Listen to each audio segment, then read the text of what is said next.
nung mayor po siya, anong trabaho nyo? Empleyado na ba kayo ng gobyerno? Paano kayo nagkakilala ng Vice President? Empleyado na po, Your Honor. Anong trabaho niyo po sa Sangguniang Panglunsod? First po is stenographic reporter, Your Honor. Nagkakilala ng Vice President?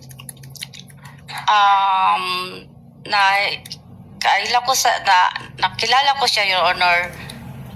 Tapos, kinuha ka na niya sa kanyang opisina? Ganun po ba? Wala po, Your Honor. Nakilala, Your Honor, sa Sangguniang Panglungsod ang iyang opisina. Tapos ako, doon din nag-opisina sa Sangguniang Panglungsod, Your Honor, sa admin office po. Kailan po kayo kinuha ang SDO sa Office of the Mayor? Yung mayor na po siya, siya na po ang mayor ng Davao City, Your Honor. Alright. Alam niyo po yung mga pangalang Mary Grace Piatos, Chippy McDonald, Pusa, Pagong, Ngit-Ngit, Belat, na hindi po totoo mga tao ito, na mga totoong pangalan. Na-encounter ko po yun. Hindi, tanong ko po, alam niyo na hindi po totoo. Chippy McDonald din yun, I'm sure. Nag-rely po ako sa... Hindi po. Common sense lang po. Pusa, Pagong. May apelyido bang Pusa, Pagong sa Davao? Alam mo na ito po, hindi totoo mga pangalan.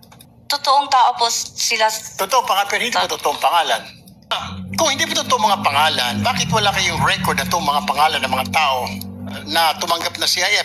Bakit di po ninyo ni-remind si Colonel La Chica o maging si OVP na, Sir, Ma'am, kailangan po natin na totoong pangalan na recipient ng CIF dahil baka hindi na kailangan ng COA na sa Joint Memorandum Circular po yan.